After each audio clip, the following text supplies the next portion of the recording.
Boa noite, pessoal. Hoje, dia 2 de setembro, nós praticamente estamos fazendo um mês, né, do início da travessia do Liso do Sussuarão, do projeto Rosa da Palavra, que é uma atividade extensionista executada por três universidades, a UERN, a UFRN e a URCA, através de dois grupos de pesquisa.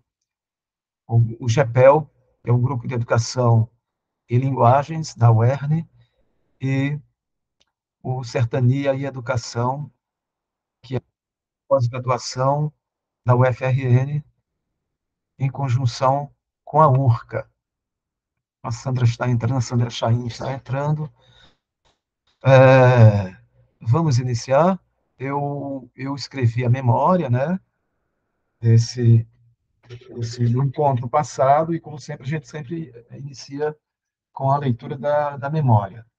A gente ir guardando tudo que a gente foi vivenciando. Então, eu vou ler a memória. É super rápida. Memória da travessia número 4, Batalhas dos Gerais, Pólvora Soldadescas, Os Tremedais. Mossoró, 31 de agosto de 2024. Maximé Povaral Jagunço. Eu falei Povaral, não falei Povarel, tá certo? Que é bem diferente. Povaral Jagunço. Nem bem iniciamos nossa jornada riobaldiana e já enfrentamos a dureza seca do liso do Sussuarão. Quem mói no áspero não fantaseia, tentativa fracassada. E já estamos no Vale do Araçuaí, explorando as pedras turmalinas e questionando a existência de Deus. Vejam vocês. Mas em antes, uma pausa. Causa de que é preciso falar do Alaripe, jagunço honrado, sempre muito próximo leal a Riobaldo. E citado na memória da Alexia. Aliás, cadê a Alexia, né? Banda desta mão, o alaripe. Soubesse o senhor o que é que se preza em rifleio e a faca, um cearense feito esse. Eu aproveitei o fato da Alexa ter citado o nome do Alaripe na leitura de sua carta-memória para falar da origem do nome desse jagunço, a Chapada do Araripe, nas fronteiras do Ceará, Pernambuco e Paraíba. O batismo dessa personagem obedece a um duplo processo. O nome reflete a origem territorial do sujeito e há a substituição das letras da letra R pela L. Então, é a gente ficar atento a esses aos inúmeros processos que o Guimarães Rosa inventa, constrói para batizar seus personagens. Tá bom? No caso aqui, nós temos um antropônimo territorial. Então, apesar de sermos um grupo grande, que cresceu bastante da segunda para a terceira temporada do projeto, a leitura tem fluído muito bem, com poucos esbarros e quase nenhum atropelamento de vozes. A pessoa entra no momento certo ao terminar do parágrafo da pessoa anterior. A leitura do texto canônico segue harmoniosa. Essa harmonia, talvez dada pela paixão de cada um e cada uma pelo Grande Sertão Veredas, reafirma a força da leitura partilhada do texto integral. Não sei dizer bem, mas que causa uma comoção positiva no grupo. No início das discussões, realço a conjunção entre a longa. Desculpe, apertei aqui, hein? No início das discussões, realço a conjunção entre a longa narrativa não linear de Riobaldo com as breves narrativas lineares dos causos que vão sendo trazidas pelo narrador para dar sustentação aos seus argumentos sobre a existência, não existência de Deus e do diabo no sertão mítico e metafísico. O caso da moça que operava milagres e que foi tomada cativa pelo delegado regional. Deixa eu só colocar esse que faltou. Pondo fim à tendência de mistificação messiânica em torno da sua figura milagrosa, através de um ato violento por parte da autoridade jurídica, indiferente aos apelos místicos populares. Lembrando o messianismo que graçou o sertão brasileiro, de onde Canudos é o exemplo mais conhecido, mas não o único. Né? Miguel tivesse aqui, já estava falando das experiências messiânicas no Ceará, no Cariri, né? E o caos do casamento consanguíneo entre primos que gera uma prole com deformações teratológicas assustadoras. O caldeirão, é isso, Walter, muito obrigado. Marido e mulher eram primos carnais. Os 4 meninos deles vieram nascendo com a pior transformação que há, sem braços e sem pernas, só os tocos, como para alertar sobre as consequências dos atos de transgressão, rondando pela ameaça da deformação física repulsiva. Arre, nem posso figurar minha ideia nisso. E, por último, do incesto entre mãe e filho, que, por serem censurados pelo padre da comunidade, castram o sacerdote. Ruptura radical com os conceitos de geração: avô, pai, filho. A ameaça ao ordenamento familiar nuclear. Os que livraria a todos dessa tendência, não, o que livraria a todos desta é isso. O que livraria a todos dessa tendência é a existência lógica de Deus. Se não tem Deus, há de que a gente perdidos no vai e vem e a vida é burra. É o aberto perigo das grandes e pequenas horas. Miguel destaca o questionamento da fé a partir da fala do doutor Rapaz, do Vale do Araçuaí, que afirma a não existência de Deus. Miguel fala do sistema de crenças que permeia o sertão. Afirmo, eu, no caso, né? Então, que neste sistema de crenças, sem a verdade divina, esse fio que se desmonta, esse fio se desmonta, tudo estaria em constante dissolução. Desculpe, gente, estou ajeitando só uns pouquinhos aqui. Essa ameaça efetiva de dissolução é que move Riobaldo no sentido de perseguir o consertar consertado. Lá no comecinho, né, que a gente leu no primeiro dia, o, a famosa expressão consertar consertado. Luzia traz um comentário sobre o questionamento do Dostoiévski. Se Deus não existe, tudo é possível. Linda observa que Riobaldo, ao falar do alemão Emílio Wulps, comerciante itinerante, usa 2 adjetivos, eu não sei bem se são adjetivos, né, para descrever o tom rosado da tez do estrangeiro. Leandrado e Rosalgar, mas que, ao mesmo tempo em que usa esses termos para o Wulps, narra batalhas em que um bando comandado por João Goiá enfrenta tropas salvadescas do tenente Rosalvo e do sargento Leandro. O que pode a gente fazer essa associação com esses dois, né? Nomes. Márcio realça as misturas caóticas do Grande Sertão. Misturas que são de temporalidades do narrar, misturas de gêneros literários, né? Assim, o épico, o romance de cavalaria medieval, o romance de formação, o mito, etc.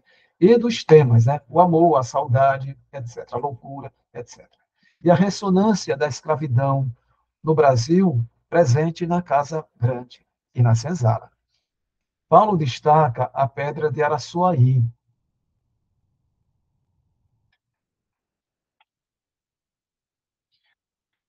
que transmuta de nome e de cor ao longo do romance. Começa como turmalina, torna-se topázio, é citada mais adiante como safira e finda ametista. Carlos observa que no Grande Sertão, Veredas, a vida é muito perigosa, com muitas mortes. Não para de morrer gente, a morte está sempre presente. E sobre a valentia exterior de Riobaldo. Mas no Riobaldo interior, ele tem muito medo. Um dos medos é da atração forte, o amor que sente por Diadorim. Carlos trouxe a passagem do poço de água azul. Só fismei. Se Diadorim segurasse em mim com os olhos, me declarasse todas as palavras, reajo que repelia. Eu? Asco. Diadorim parava normal, estacado, observando tudo sem importância, nem provia segredo. E eu tive decepção de logro por contar deste sensato silêncio. Riobaldo, sufocado com esse desejo tresloucado por Diadorim, e que não encontrava uma realização possível, decide respirar outros ares. Em função dessa decepção de logro, é que Riobaldo, na primeira oportunidade, se afasta do bando para cumprir uma importante missão, porém de menor envergadura para um jagunço da qualidade rara dele. Irá servir de recadeiro entre o bando comandado por Medeiro Vaz e os outros chefes, Sr. Candelário e Titã Passos. É a Sandra Chaim quem traz a temática da cabaça nas mãos de Diadorim. Paulo e Cris reforçam essa percepção de que há algo de estranho nessa construção frasal, como se Reobaldo cometesse um ato falho. Diadorim restava um tempo com uma cabaça nas duas mãos e olhava para ela. E realmente, ao anunciar esta passagem ao narratório, Riobaldo deixa escapar sutilmente a condição de Diadorim. Trata-se, entretanto, de um processo complexo do narrar, uma antecipação sutil que expõe indícios importantes da trama. Adriana levanta a hipótese de que essa frase seja mais do que um ato falho, que ali haja uma intencionalidade do narrador. Para o Tesa, né? Aí eu fui buscar o Tesa, cadê o livro? Esse que está mais ou menos aqui. Para o Tesa, o fio da narração não será menos perturbado por antecipações e comentários exigindo do narratório e do leitor muita lucidez para separar o joio do trigo, em uma intriga que parece ser complicada intencionalmente. E para Benedito Nunes, Riobaldo só tinha olhos para Diadorim. Eu olhava para ela. Não seria a cabaça ou ela, mas Diadorim. Ao, lo, desculpe, ao longo Ao longo da narrativa, encontraremos outros indícios da condição feminina masculina de Diadorim. Sigamos muito atentos. Adriana provoca. Desculpe, mas para mim, ela é Diadorim. No que respondo, cada um constrói sua própria concepção de Diadorim. Como Riobaldo, que diz a si mesmo, um Diadorim só para mim, na página 211. Há análises que apontam assim: no sistema jagunço, tão patriarcal, tão violento, Diadorim só poderia ser mulher depois de morta. É uma leitura pertinente, mas ao mesmo tempo há outras leituras que dizem Diadorim sempre homem, em toda e qualquer circunstância. E, portanto, reitera sobre Diadorim uma masculinidade, o que reforça em Riobaldo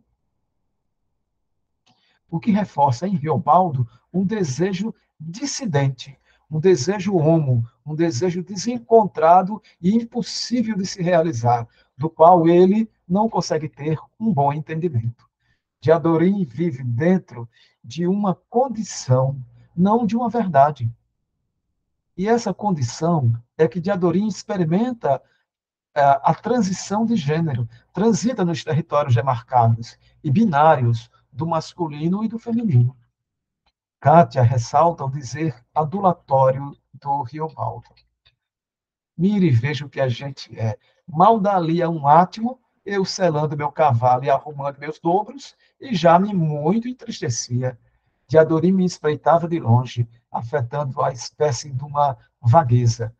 Não me despedi, tive precisão de dizer a ele baixinho: por teu pai vou, amigo, mano a mano, vingar Joca Ramiro, a fraqueza minha adulatória. Mas ele respondeu: viagem boa, Riobaldo, e boa sorte. Despedir da febre. Regina retoma o tema da cabaça para afirmar que a cena de Diadorim com a cabaça nas mãos, com um pedaço de ferro solto dentro, remete ao caos de Maria Mutema. De fato, estamos aqui diante de mais um exemplo de antecipação do narrador. Riobaldo demonstra forte incômodo ao perceber que de dentro da cabaça um pedaço de metal tinha um som que causava repulsa a ele, mas balançou a cabaça. Tinha um trem dentro, um ferro, o que me deu desgosto. Taco de ferro, sem serventia, só para produzir gastura na gente. Bota isso fora de Adorim, eu disse. E ele sente nojo diante da constatação de que na cabaça havia esse ferro. Era uma cabaça baiana fabricada, desenhada de capricho, mas que agora, sendo para nojo. Como veremos mais adiante em nossas leituras, o caso de Maria Mutema e Padre Ponte envolve um crime de assassinato em que chumbo derretido foi despejado no ouvido de uma pessoa. Fato constatado pelas autoridades criminais ao realizar a autópsia e perceberem que, ao balançar o crânio do defunto, um barulho sinistro de metal era ouvido ali. Ocorre que o momento em que Geobaldo percebe o som incômodo que o metal provoca no interior da cabaça é muito posterior cronologicamente, mas ele aparece primeiro na narrativa, uma narrativa que altera os tempos e os fatos, embaralha tudo, deixa tudo muito entrançado. Riobaldo em breve dirá: eu sei que isso que eu estou dizendo é dificultoso, muito entrançado. Do que Kátia conclui, eu assino embaixo. O estado de amor de Riobaldo por Diadorim me faz estar aqui com vocês. Maximé Sandro Soares.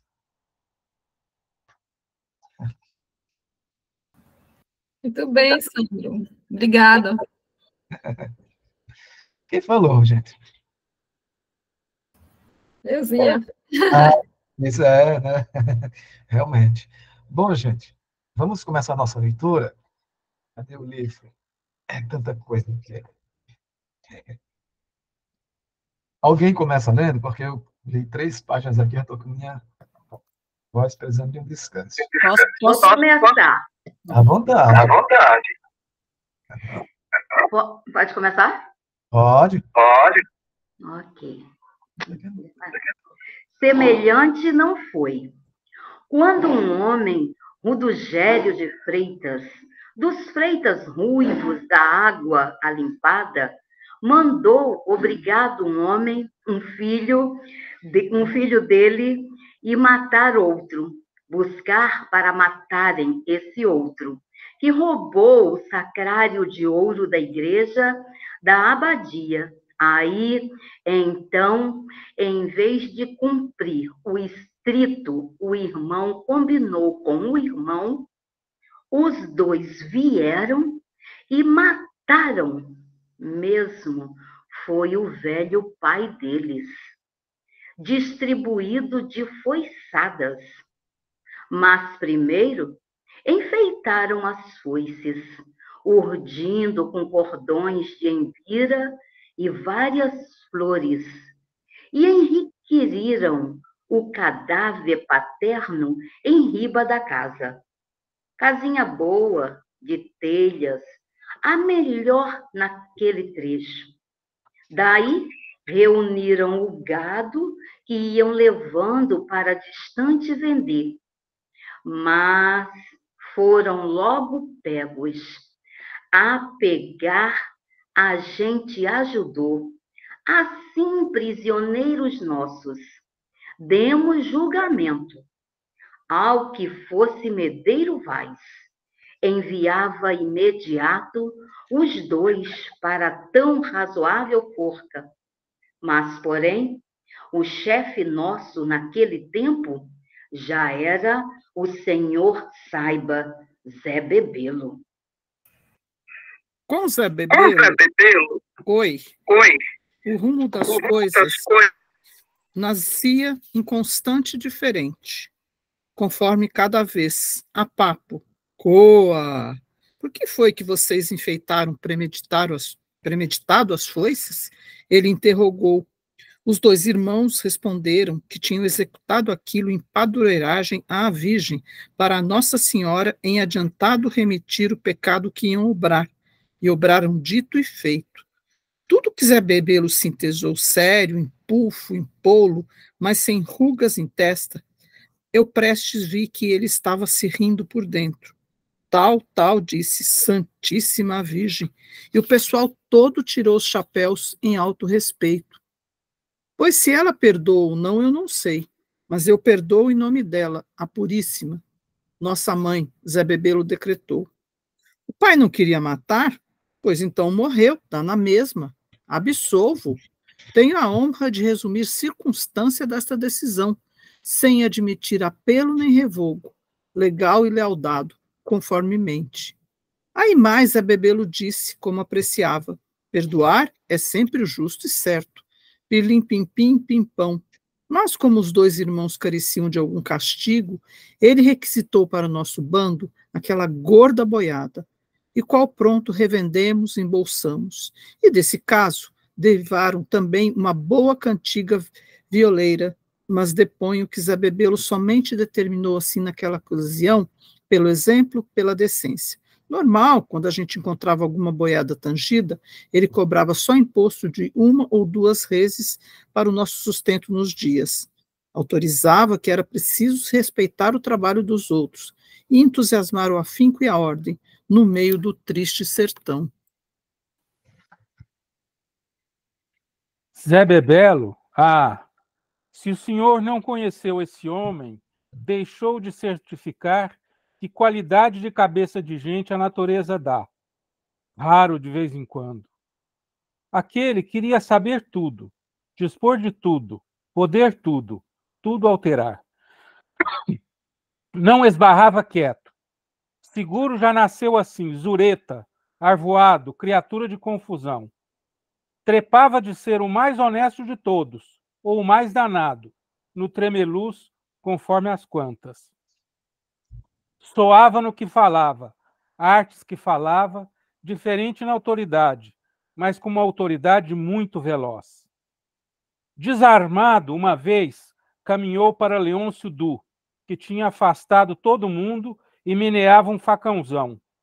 Como gritou, "Você quer vermelho? Te racho, fré!" Ao de que o Leôncio Du decidiu deixar o facão cair e se entregou.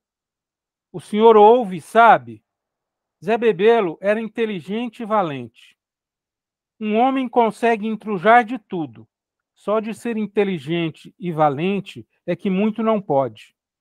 E Zé Bebelo pegava no ar as pessoas. Chegou um brabo, cabra da Zagaia, recomendado. Tua sombra me espinha, Juazeiro. Zé Bebelo a faro saudou.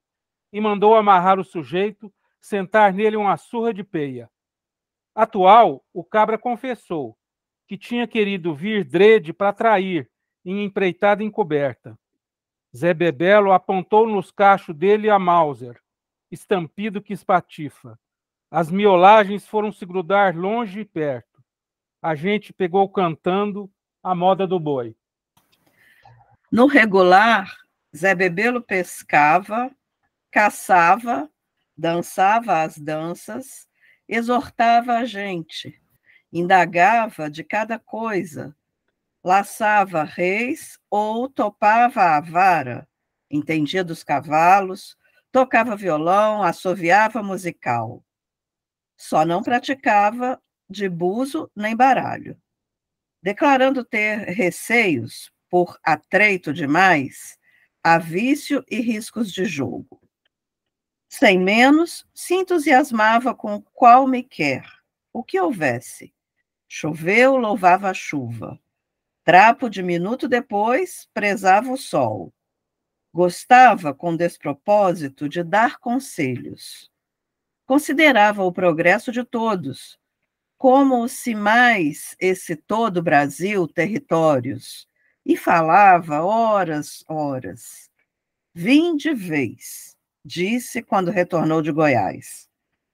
O passado para ele era mesmo passado, não vogava. E de si, parte de fraco não dava, nenhum, nunca. Certo dia, se achando, trotando por um caminho completo novo, exclamou: Ei, que as serras estas, às vezes, até mudam muito de lugar. Sério. E era. E era mais que ele estava perdido, de errado de rota. Aham. Ah, mas com ele até o feio da guerra podia alguma alegria. Descia seu divertimento. Acabando um combate, saía esgalopado, revólver ainda em mão, perseguir quem achasse. Só os brados. Viva a lei! Viva a lei! E era o pipoco Paco. Ou paz, paz, gritava também. E bala. Se entregaram mais dois. Viva a lei! Viva a lei! ADO, que late, que lei, alguém soubesse. Tanto aquilo sucinto, a fama correu. Dou-lhe qual, que uma vez ele corria a cavalo por exercício e um veredito que isto viu se assustou. E um veredeiro. Deu-lhe qual, que uma vez ele corria a cavalo por exercício e um veredeiro que isto viu se assustou, pulou de joelhos na estrada, requerendo: não faz viva a lei em mim, não, amor de Deus, seu Zé Bebel. Por perdão. E Zé Bebelo jogou para o pobre uma cédula de dinheiro. Gritou: amonta aqui, irmão, na garupa. Trouxe o outro para com a gente jantar. Esse era ele. Esse era um homem. Para Zé Bebelo, minha recordação está sempre quente e pronta.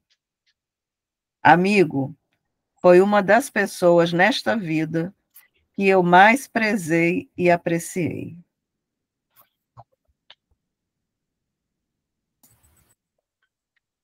Pois, porém, ao fim retomo, emendo o que vinha contando, a ser que, de Campinas a Campos, por morros, areiões e varjas, o Cesfredo e eu chegamos no Marcavão. Antes de lá, inchou o tempo para chover. Chuva de desenraizar todo o pau. Tromba, chuvão que come terra, a gente vendo. Quem mede e pesa esses demais d'água? Rios foram se enchendo. Apeamos no Marcavão, beira do Dossono. Medeiro Vaz morreu naquele país fechado. Nós chegamos em tempo. Ao quando encontramos o bando, foi ali. Medeiro Vaz já estava mal. Talvez por isso a alegria comum não pôde se dizer. Nem Diadorim me abraçou, nem demonstrou salves por minha volta. Fiquei sincero. A tristeza e a espera má tomavam conta da gente. O mais é o pior. É que tem inimigo próximo tocaiando. A Laripe me disse. Muito chovido de noite, as árvores esponjadas. Mesmo dava um frio vento com umidades. Para agasalhar Medeiro Vaz, tinham levantado um boi, o senhor sabe. Um couro só, espetado numa estaca, por resguardar a pessoa do rumo de onde vem o vento, o baf-baf. Acampávamos debaixo de grandes árvores. O barulhinho do rio era de bicho em bicheiro. Medeiro Vaz, jazente numa manta de pele de bode branco, aberto na roupa o peito, cheio de cabelos grisalhados. A barriga dele tinha inflamado muito, mas não era de hidropisia, era de dores. Quando vislumbrou de mim, aí armou no se aprumar, pelejando para me ver. Os olhos, o alvor, como um miolo de formigueiro. Mas se abriu, arriou os braços e mediu o chão com suas costas. Está no bilim-bilim, eu pensei. Ah, a cara, arre de amarela, o amarelamento, de palha. Assim, desse jeito, ele levou o dia quase a termo. A tarde foi escurecendo. Ao menos Diadorim me chamou a de parte. ele tramava as lágrimas. Amizade, Riobaldo, que eu imaginei em você esse prazo inteiro. E apertou minha mão. Avesso fiquei, meio sem jeito. Aí chamaram. Acode, que o chefe está no Fatal. Pedro Vaz, arquejando, cumprindo tudo. E o queixo dele não parava de mexer. Grandes momentos. Demorava. E deu a panca. Troz, troz, forte, como de propósito. Uma chuva de arrobas de peso. Era quase só noite. Reunidos em volta, ajoelhados, a gente segurava uns couros abertos para proteger a morte dele. Medeiro Vaz, o rei dos Gerais.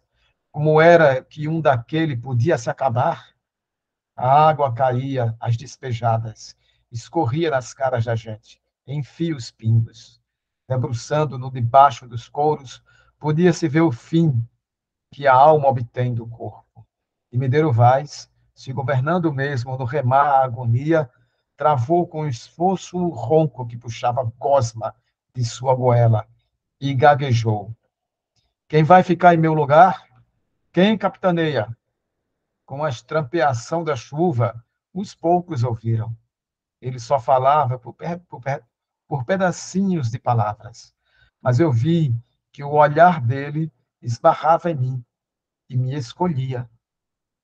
Ele avermelhava os olhos, mas com o cirro e o vidrento. Coração me apertou estreito. Eu não queria ser chefe. Quem capitaneia? Vi meu nome no lume dele. E ele quis levantar a mão para me apontar as veias da mão. Com que luz eu via, mas não pôde. A morte pôde mais. Rolou os olhos, que ralava no sarrido. Foi dormir em rede branca. Deu a venta. Era seu dia de alta tarefa. Quando esquiou a chuva, procuramos o que acender. Só se trouxe uma vela de carnaúba, o toco, e um brandão de tocha. Eu tinha passado por um susto. Agora, a meio, a vertigem me dava, desnorteado na vontade de falar aqueles versos, como quem cantasse um coreto. Meu boi preto, mocangueiro, árvore para te apresilhar, palmeira que não debruça, buriti sem entortar. Deviam de tocar os sinos de todas as igrejas. Cobrimos o corpo com palmas de buriti novo, cortadas molhadas. Fizemos quarto, todos, até o quebrar da barra. Os sapos gritavam latejado. O sapo cachorro arranhou seu rouco. Alguma anta assoviava, assovio mais fino que o relincho-rincho de um poldrinho. De aurora, cavacamos uma funda cova. A terra dos Gerais é boa. Tomou-se café e Diadorim me disse firme. Riobaldo, tu comanda. Medeiros Vaz Medeiro Vaz te sinalou com as derradeiras ordens. Todos estavam lá, os brabos miolhantes. Tantas meninas dos olhos escuras repulavam, as duras, grão e grão. Era como levando eu, de milhares, uma carga de chumbo grosso ou chuvas de pedra. Aprovavam. Me queriam governando. Assim estremeci por interno, me gelei de não poder palavra. Eu não queria, não queria. Aquilo revi muito por cima de minhas capacidades. A desgraça de João Guanhá não ter vindo, rentemente que eu não desejava arreglórias, mão de mando. Engoli cuspes, avante por fim, como que respondi às gagas, isto disse, não posso, não sirvo. Mano velho, Riobaldo, tu pode. Tive testa, pensei um nome feio, o que achassem, mas ninguém ia manusear meu ser para brincadeiras. Mano velho Riobaldo, tu pode. Mano velho Riobaldo, tu crê que não merece, mas nós sabemos a tua valia. Diadorim retornou. Assim estava, mão erguida. Onde é que os outros, roda-roda, denotavam assentimento? Tatarana, tatarana. Uns pronunciaram, sendo tatarana um apelido meu que eu tinha. Temi, versava o grave.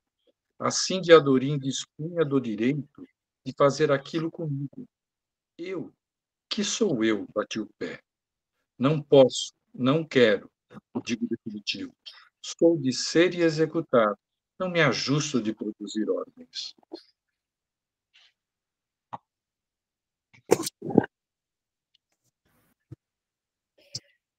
Tudo parava por último, todos esperando com suspensão.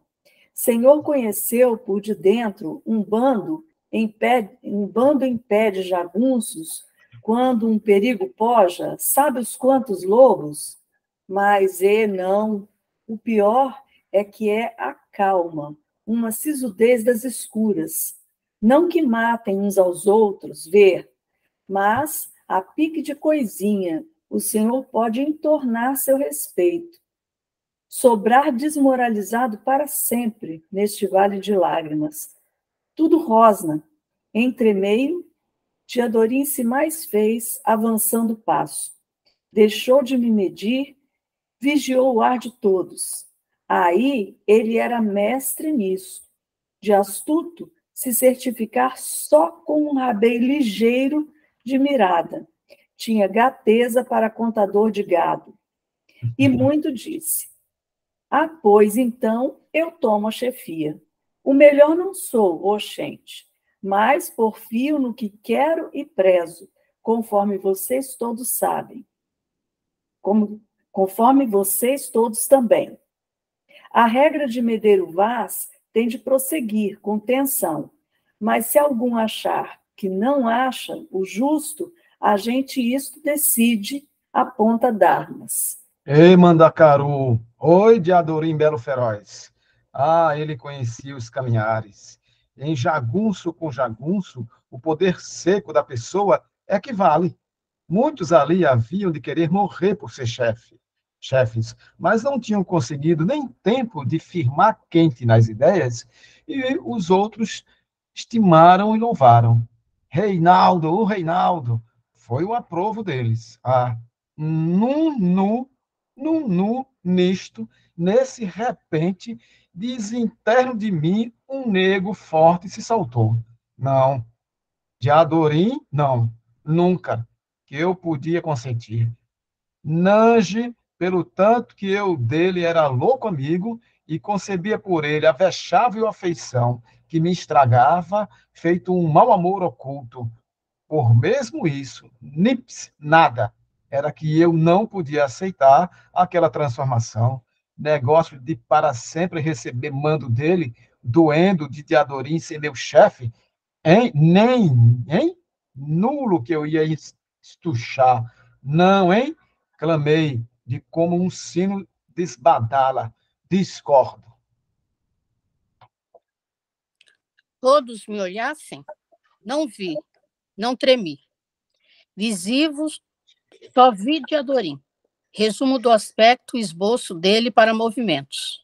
As mãos e os olhos, de reguada. Como relance, corri cálculo de quantos tiros eu tinha para a queima bucha dar. E uma balazinha primeira botada na agulha da automática. Eu estava com milho no surrão. Devagar, os companheiros, os outros, não se buliram. Tanto esperavam. De certo que saudavam antipatia de mim, repugnados por eu estar seguidamente atrapalhando as decisões.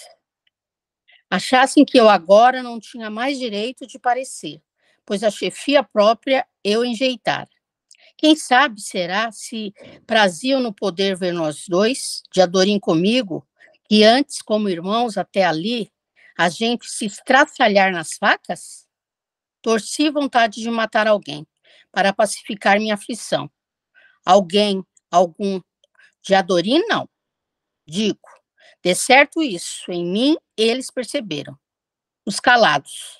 Só o Sesfredo, inesperado assim, disse um também. Discordo. Por me estimar, ele me secundava. E o Alaripe, séria pessoa, tem de quê? Deixa o Riobaldo razoar. Endireitei os chifres. Chapei. Vejo, Marcelino Pampa é quem tem que comandar, mediante que é o mais velho e de mais velho, valente e consabido de ajuizado. Cara de Marcelino Pampa ficou enorme do que constei dos outros concordantes. Estabeleci que eu tinha acertado solerte, dei na barra. Mas, de Adorim, de olhos, os olhos agarrados, nós dois. Asneira, eu naquela hora supria suscitar algo meu maior bem-querer por de Adorim. Mesmo, assim mesmo, eu arcava em cru com o desafio, desde que ele brabasse, desde que ele puxasse. Tempo instante que empurrou morros para passar. Afinal, aí, de Adorim abaixou as vistas. Pude mais do que ele. Se riu, depois de mim, sempre sendo o que falou, firme. Com gosto, melhor do que Marcelino Pampa não tem nenhum. Não ambicionei poderes.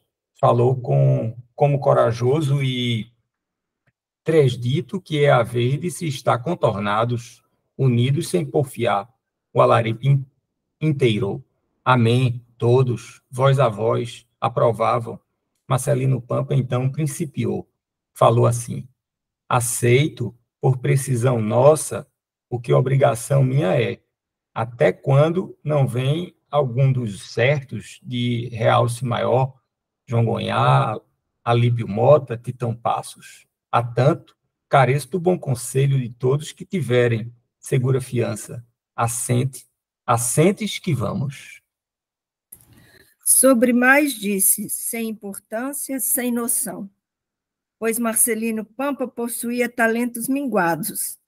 Somente pensei que ele estava pondo um peso no lombo por sacrifício, ao que, em melhores tempos, aprazia bem capitanear.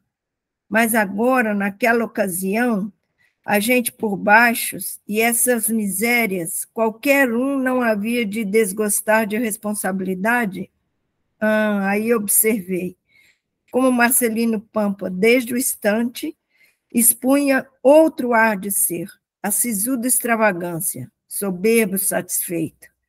Ser chefe, por fora um pouquinho amarga, mas por dentro é rosinha as flores.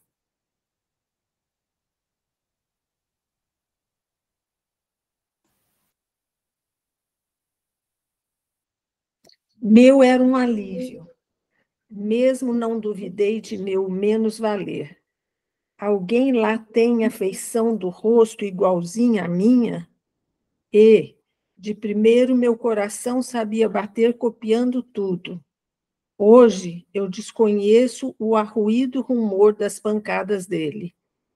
De Adorim veio para perto de mim, falou coisas de admiração, muito de afeto leal.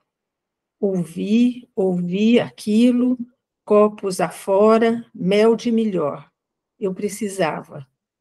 Tem horas em que penso que a gente carecia, de repente, de acordar de alguma espécie de encanto. As pessoas e as coisas não são de verdade. E de que é? A miúde, a gente adverte em certas saudades. Será que nós todos, as nossas almas já vendemos? Bobeia minha. E como é que havia de ser possível, hein? Olhe, conto ao senhor. Se diz que, no bando de Antônio Dó, tinha um grado jagunço bem remediado de posses. Davidão era o nome dele. Vai um dia, coisas dessas que às vezes acontecem, esse Davidão pegou a ter medo de morrer. Safado, pensou, propôs esse trato a um outro pobre dos mais pobres, chamado Faustino. O Davidão dava a ele 10 contos de réis, mas em lei de caborge, invisível no sobrenatural, chegasse primeiro o destino do Davidão morrer em combate, então era o Faustino quem morria, em vez dele. E o Faustino aceitou, recebeu, fechou. Parece que, com efeito, no poder de feitiço do contrato, ele muito não acreditava. Então, pelo seguinte, deram um grande fogo contra os soldados do Major Alcides do Amaral, sitiado forte em São Francisco. Combate, quando findou, todos os dois estavam vivos, o Davidão e o Faustino. Há de ver, para nenhum deles não tinha chegado a hora e dia. E assim foram, durante os meses, escapos, alteração nenhuma não havia. Nem feridos eles não saíam. Que tal? O que o senhor acha? Pois mire e veja. Isto mesmo narrei a um rapaz de cidade grande, muito inteligente, vindo com outros num caminhão para pescarem no rio. Sabe o que o moço me disse? Que era assunto de valor para se compor uma história em livro, mas que precisava de um final sustante, caprichado. O final, ele daí imaginou, foi que um dia o Faustino pegava também a ter medo, queria revogar o ajuste. Devolvia o dinheiro, mas o Davidão não aceitava, não queria, por forma nenhuma. Do discutir, ferveram nisso, ferravam numa luta corporal.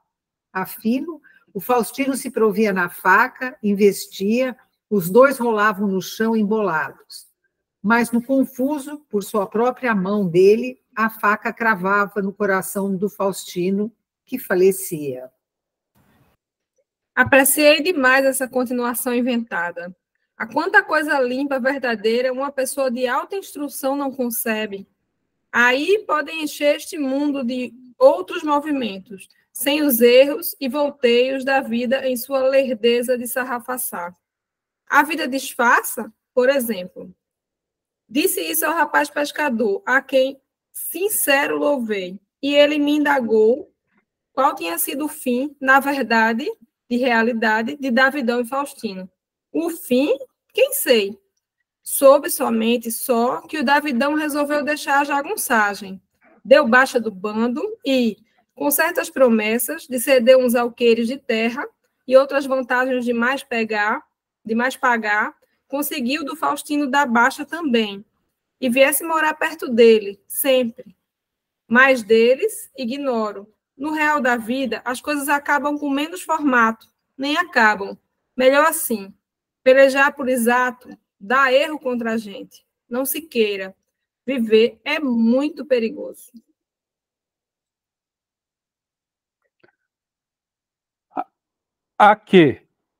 O que logo vi, que Marcelino Pampa, por bem de seu dispor, não dava alturas. Atento de se acertar nos primeiros rumos de se mexer, ele me chamou mais João Conclis. Os Judas estão aqui mesmo, de nós a umas 15 léguas e sabem da gente. Deveras atacar não atacam, com esse tempo de todas chuvas e ribeirões cheios. Mas vão fechando o modo de rodear a gente de menos longe, porque a quantidade deles é a farta. Recurso que eu acho é 2. Ou se fugir para o Chapadão, enquanto tempo, mas é perder toda a esperança e diminuir da vergonha. Ou então, forçar tudo e experimentar um caminho por entremeio deles. Se vai para outra banda do rio, caçar João Gonhá e os outros companheiros. Mas ainda não sei. Quero toda razoável opinião. Assim ele, Marcelino Pampa, disse. Mas, se souberem a notícia que Medeiro Vaz morreu, hoje mesmo é capaz que sejam de vir em riba de nós. Foi o que João Conclis achou, e estava muito certo. Eu não atinava com o que dizer. As confusões dessas horas me encostavam. O que era, na situação, que Medeiro Vaz havia de fazer? E Joca Ramiro? E seu Candelário? ao esmo esses pensamentos em mim.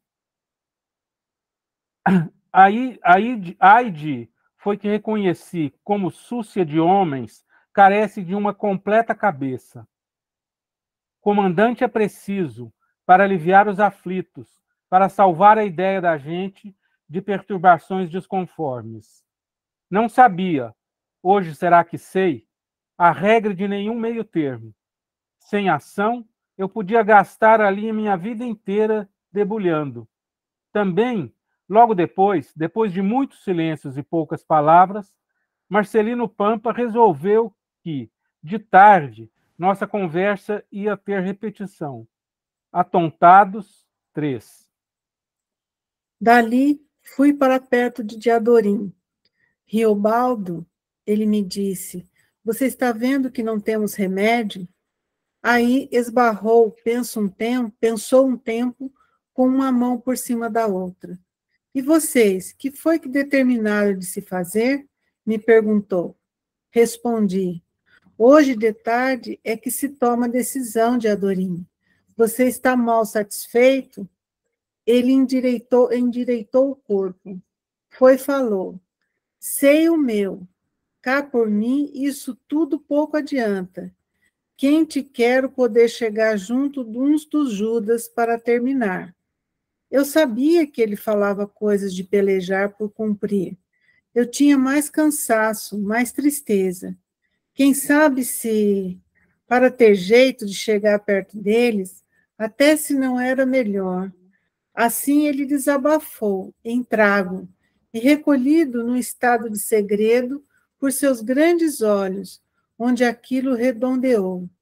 Cri que armasse agarrar o comando, por meio de acender o bando todo em revolta. Qualquer loucura semelhante era a dele. Mas não, mas disse, foi você mesmo, Riobaldo, quem governou tudo. Foi você mesmo, Riobaldo, quem governou tudo hoje. Você escolheu Marcelino Pampa, você decidiu e fez. Era. Gostei em cheio de escutar isso soprante. Porém, estaquei na ponta de um pensamento, e agudo temi.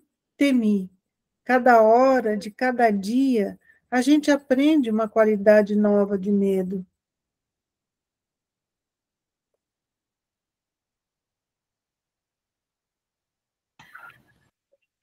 Mas depois de janta, quando estávamos outra vez reunidos, Marcelo Pampa, eu e João Conclis, não se teve nem o tempo de principiar.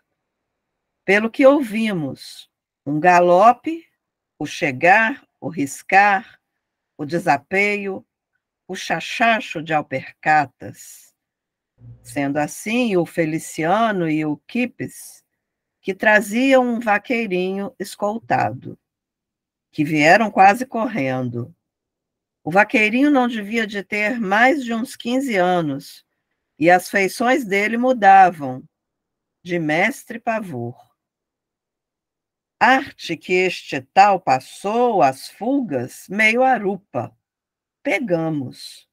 Aí ele tem grande coisa para contar. E empurraram um pouco o vaqueirinho. De medo, a gente olhava para ele, e de nossos olhos ele se desencostava. Afe, por fim, bebeu gole de ar e soluceou. É um homem, só sei, é um homem. Te acerta, mocinho. Aqui você está livre e salvo. Aonde é que está indo? Marcelino Pampa regrou. É briga enorme, é um homem. Vou indo para longe, para a casa de meu pai. É um homem. Ele desceu o rio Paracatu numa balsa de Buriti. E foi mais que o homem fez? Então João Conclis perguntou. Deu fogo. O homem, com mais 5 homens, avançaram do mato, deram fogo contra os outros. Os outros eram um montão, mais de uns 30. Mas fugiram, largaram 3 mortos, uns feridos, escaramuçados. E estavam a cavalo. O homem e os 5 dele estão a pé. Homem terrível. Falou que vai reformar tudo. Vieram pedir sal e farinha no rancho. Emprestei. Tinham matado um veadinho campeiro. Me deram naca de carne. Qual que é o nome dele? Fala. Como é que os outros dizem? Aí, e que jeito, que semelhança de figura é que ele tem? Ele, o jeito que é o dele, que ele tem, é em mais baixo do que alto. Não é velho, não é moço. Homem branco. Veio de Goiás. O que os outros falam e tratam, deputado. Desceu o rio Paracatu numa balsa de Buriti. Estávamos em jejum de briga. Ele mesmo disse. Ele e seus 5 deram fogo feito feras. Gritavam de onça e de uivado. Disse, vai remexer o mundo. Desceu o rio Paracatu numa balsa de Buriti. Desceram. Nem cavalo eles não tinham. É ele? Mas é ele? Só pode ser. Aí alguém lembrou. E é. E então está do nosso lado. Outro completou. Temos de mandar por ele. Foi a palavra de Marcelino Pampa. Onde é que estará? Na Pavoã? Alguém tem de ir lá. É ele. É ver a vida.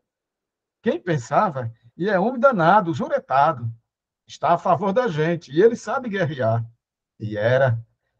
Repegava a chuva trozante. Mas mesmo assim, o Quipes e Cavalcante montaram e saíram por ele, na Pavoã, no rumo.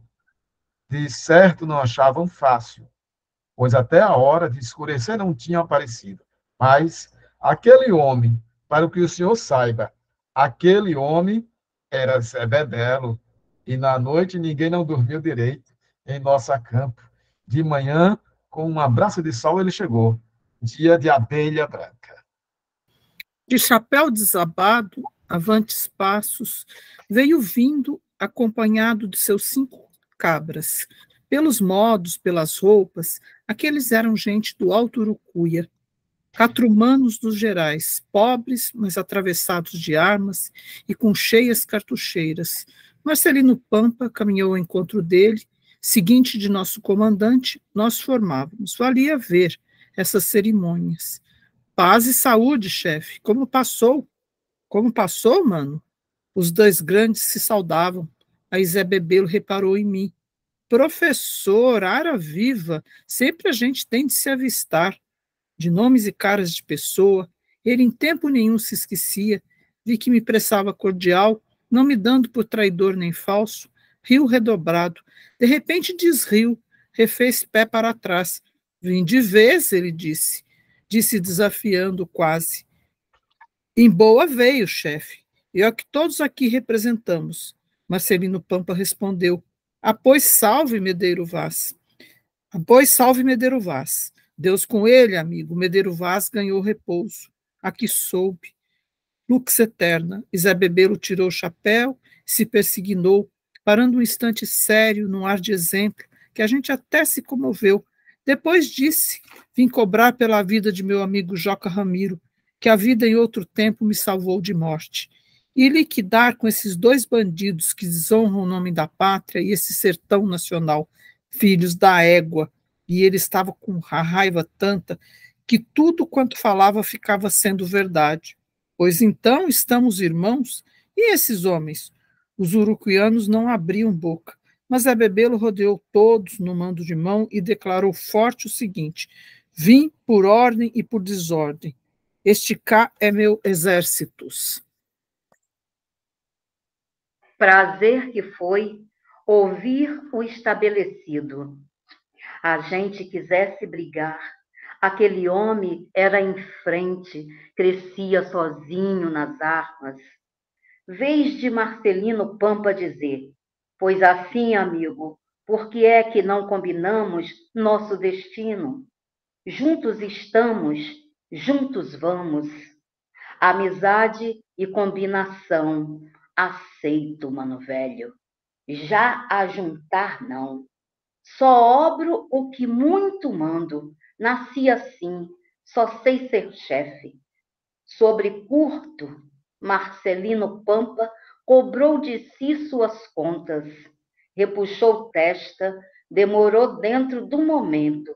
Circulou os olhos em nós todos, seus companheiros, seus bravos.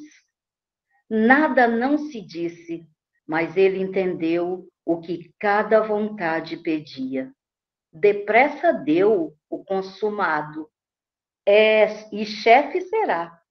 Baixamos nossas armas, esperamos vossas ordens. Com coragem falou, como olhou para a gente outra vez. Acordo, eu disse, Diadorim disse, João Conclis disse, todos falaram. Acordo. Aí Zé Bebelo não discrepou. Pim de surpresa, parecia até que esperava mesmo aquele voto. De todo poder? Todo mundo lealda? Ainda perguntou, ringindo seriedade. Confirmamos.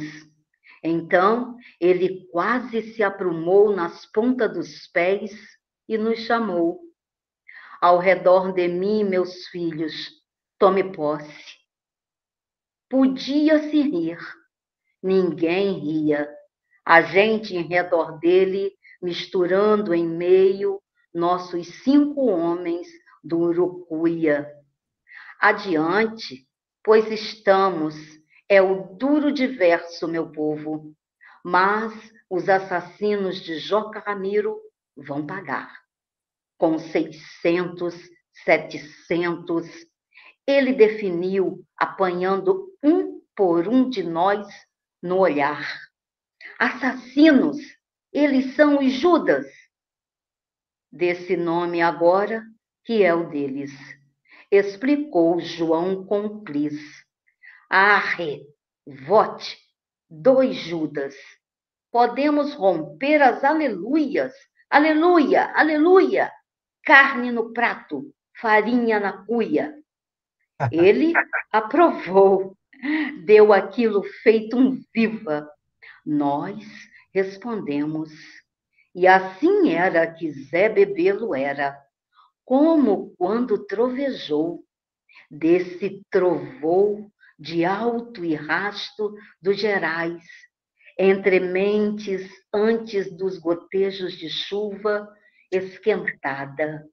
O trovão afunda largo, pé da gente apalpa a terra. Conforme foi, trovejou de cala a boca, e Zé Bebelo tocou um gesto de costas da mão, respeitoso disse, isto é comigo. Do que se tratava, retorno e conto. Ele o seguinte revelou. Tudo eu não tinha com os meus, munição para nem meia hora.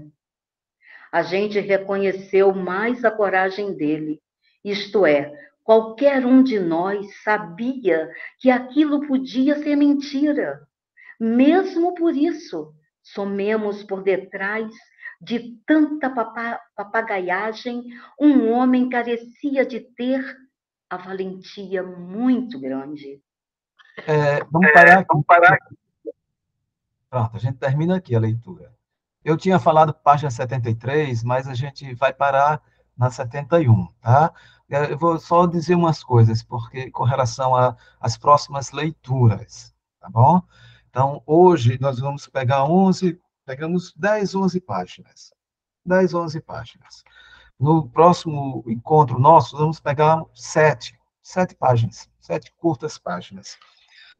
Porque temos muita coisa para conversar a partir dessas 7 páginas e a partir de tudo que já lemos desde o começo, desde o 5 de agosto, até o próximo encontro, que vai ser no dia 9, tá certo? Porque vai se fechar um grande ciclo, né? Começar a se fechar um grande ciclo da narrativa, tá certo?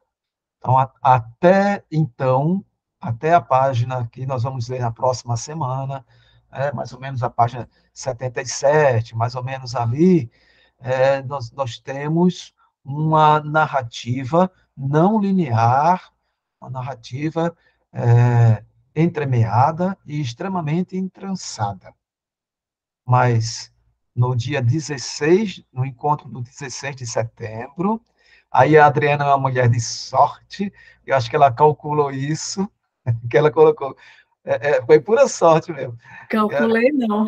Quando eu digo, eita, a Adriana foi em cima, foi na intuição, porque no 16 de setembro o nosso encontro é um momento de clivagem do livro todo, tá certo? Uma mutação grande do narrar, começando com a travessia do Rio São Francisco.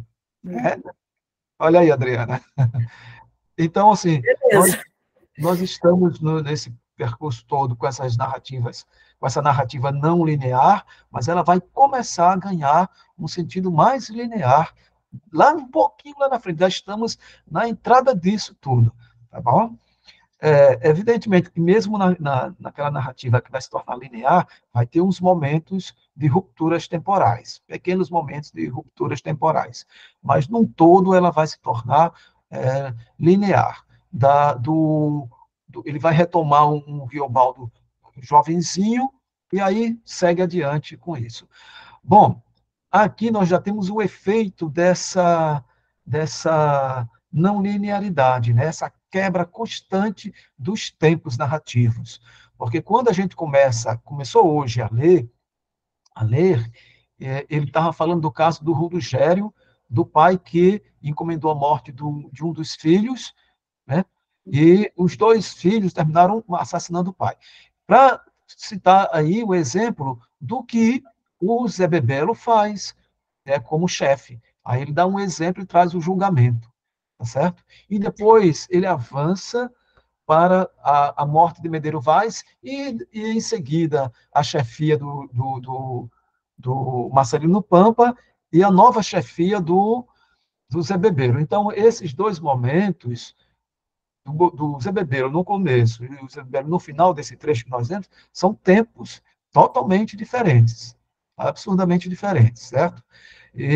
Então, assim, eu vou abrir para a gente fazer considerações. Pronto. Estava só situando. Quem quer falar? Considerações sobre o que a gente leu. Primeiro, eu gostaria de dizer uma coisa que eu anotei aqui, que eu percebi nesse tópico todo. Ele começa, ele tem esse meio e esse final, está chovendo e trovejando. Muito. Troveja bastante. Na morte do Medeiro Vaz, está trovejando muito, até mesmo quando o Medeiro Vaz, olha para o Riobaldo e fustiga o grupo, né? Perguntando, inquirindo, quem capitaneia, poucos ouvem, porque um trovão forte vem, né? E impede que as pessoas ouçam direito o que ele está dizendo, né? E ele reitera aquilo.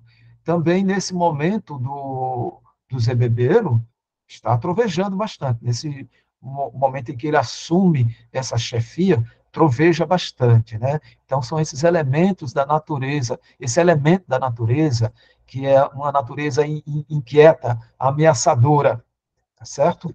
Uma natureza meio que selvagem, né? Que ameaça a todos.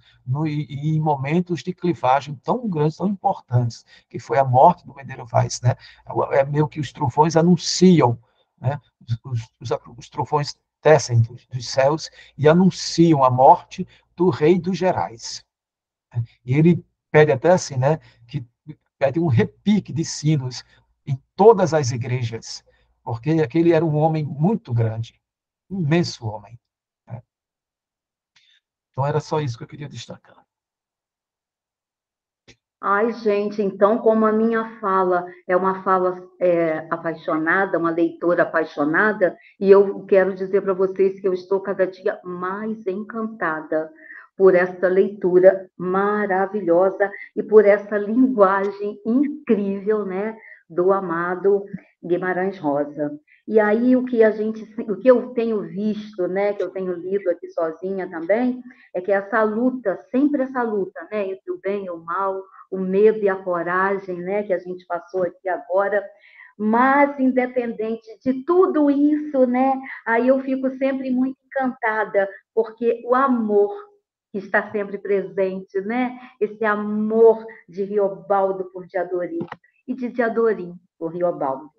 É isso, tá? Que os elementos da natureza, né, sempre presente aí.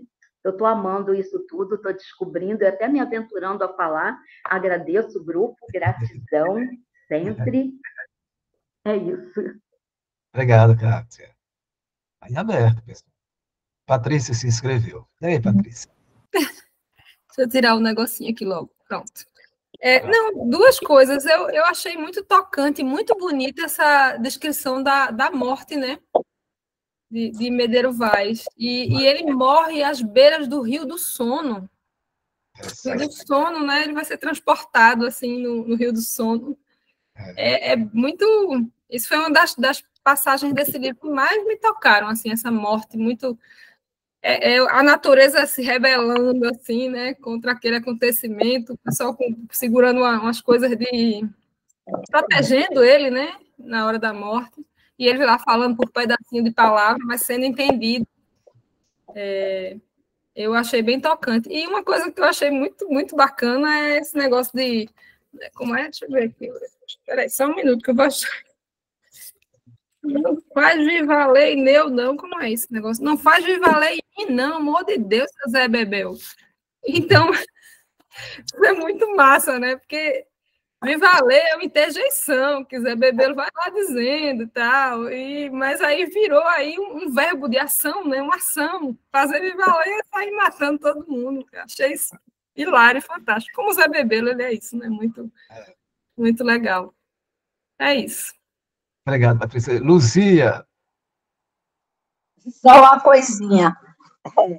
Mas os assassinos de Joca Ramiro vão pagar com 600, 700.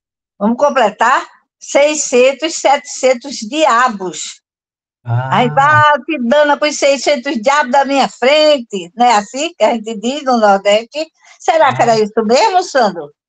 600, 700 diabos, será? Pode ser, viu? Eu não tinha pensado nisso, não. Eu sempre fico assim, o que são esses 600, 700, né? Porque é uma expressão que ele usa, 600, 700. Né?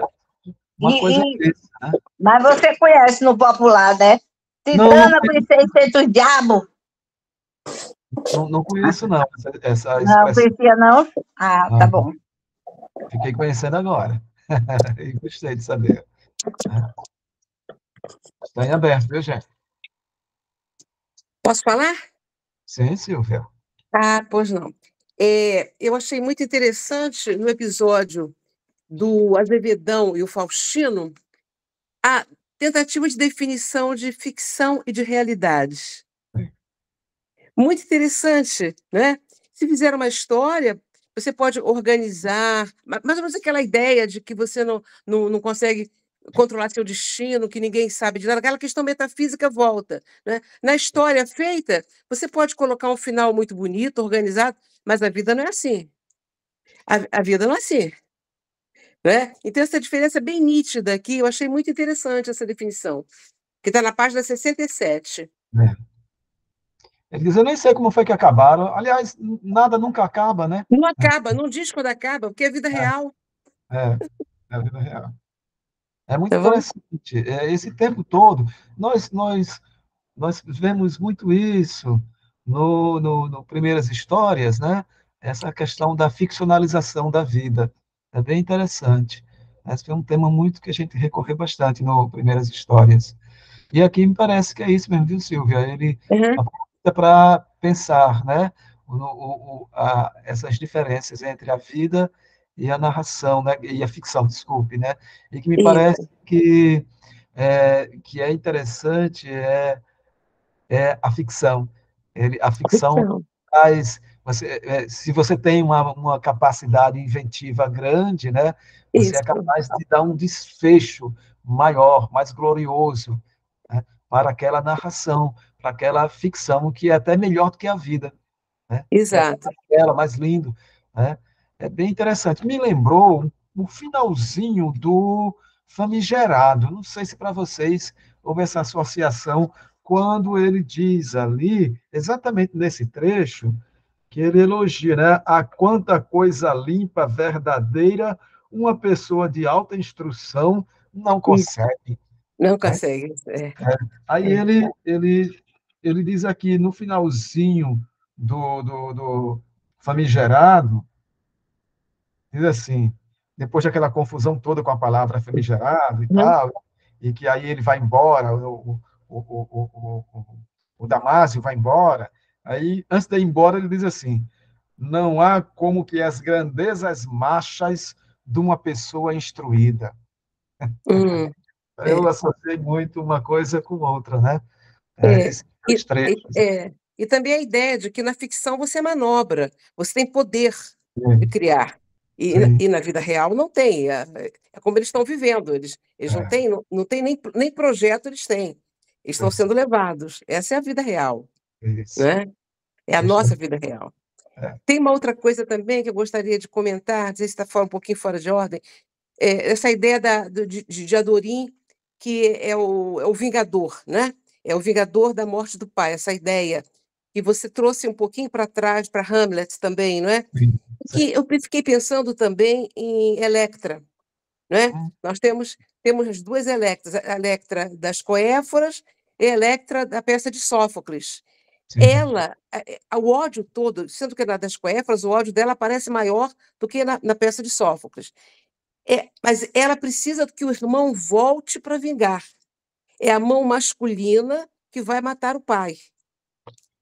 É preciso que venha aquela mão masculina, ela sozinha não pode, o ódio todo é dela, ela assistiu a traição toda, ela está sofrendo, mas ela, naquele papel feminino, ela não pode. Então, a traição tem que estar na mão masculina. Ela, na verdade, bota a faca na mão a espada na mão do menino, do Orestes. Mas acontece que tem essa ideia de vingança, que me parece que Adorim também tinha que ficar homem, tem que matar o assassino do pai como homem também. Sim, pela mão de um homem, né? Pela mão de um homem que vai acontecer. A gente pode recuar até Electra, eu acho. Eu acho que foi muito interessante essa abordagem de trazer Electra nessa perspectiva muito interessante, Silvia. Nas duas peças. Todas as vezes que eu leio, hoje mesmo já fiquei observando detalhes assim dessa jornada. Eu chamo de jornada hamletiana de Adorim. É de Adorim, mas tem momentos que é Riobaldo que assume esse fazer, sabe? Esse momento do príncipe, do príncipe Hamlet, né? Esse príncipe triste, lacrimoso, né? Que tem, às vezes, é Riobaldo que assume essa vez, mas, de uma maneira geral, de Adorim, Reinaldo, é Reinaldo que perdeu o pai, foi Reinaldo quem perdeu o pai, e é Reinaldo quem deve vingar. O Riobaldo vai tornar possível essa vingança, mas é Reinaldo, porque ele, sendo filho do príncipe dos Gerais, o Joca Ramiro, e tendo esse nome, Reinaldo, ele tem que assumir esse território, que é o território desse sertão, como agora sim, rei dos Gerais, o Teodorim. Então, ele se coloca nessa missão, só que como o Hamlet, ele titubeia demais, constantemente ele titubeia, né? Bom, enfim, hoje foi o Orestes, né? O Orestes, na hora que ele vai colocar a faca, né? A Clitemnestra mostra o seio e fala: você tem coragem de matar esse seio onde você foi amamentado? Né? Aí é forte, né? É difícil, né? Tá bom, é isso. Obrigado, Silvia. Regina levantou a mão, Regina Pereira. Não, é só para concluir essa história do Davidão e do Faustino. A gente não sabe como termina, mas o Davidão, ele quer continuar tendo as rédeas, né? Tanto que ele leva o Faustino para morar perto dele, né? E assim, e lembra um pouco assim, é um pacto, né? E esse pacto, pelo jeito, não dava, não tinha como ser rompido, pelo menos na vida real, né? Na solução lá que o moço pescador dava, podia, mas então é isso, assim.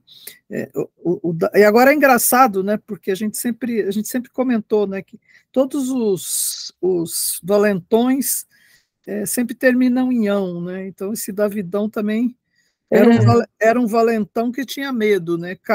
Garrou a ter medo da morte. Isso. A gente lendo primeiras histórias, a gente lendo Tutamé, né? A gente conheceu muitos desses valentões, muitos, né? O Ipanemão, por exemplo, né? O Ipanemão, o Doricão.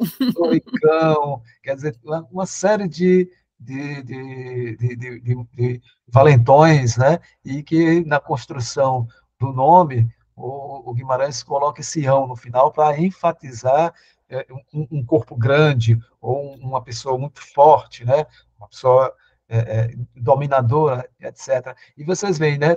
É o Davidão e o Faustino, quer dizer, é o pacto fáustico. É o Fausto, né? O Fausto, o Fausto, tá lá, já está ali dito, explícito, né? O Faustino.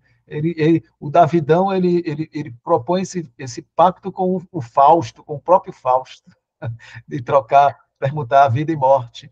E aí, na imaginação dessa pessoa com quem Riobaldo conversa, eu achei até interessante esse final, né? Esse final é contraditório, né? Paradoxal, é um final paradoxal. O Faustino quer desfazer o pacto e insiste nesse desmanche do pacto, e nesse desentendimento, ele termina realizando o próprio pacto, né? Confirmando a existência do pacto, né? de uma maneira involuntária. Um pouco como o Hamlet, né? Porque o Hamlet ele vai para o duelo final sem saber que ali era o duelo final, né? Ele tá totalmente sem saber o que está acontecendo. Ele foi desafiado pelo Laertes para vamos dizer, esgrima, vou dizer assim, né? Chamar de esgrima, mas não é esgrima. E ali ele não sabe que já tem outra trama para a sua morte, né? E ele é mortalmente ferido, e depois, então, ele vai lá e mata. E aí, de fato, ele faz, no último instante, a sua vingança, mas meio que pela força das circunstâncias. Mas, Regina... Não, só uma pergunta, uma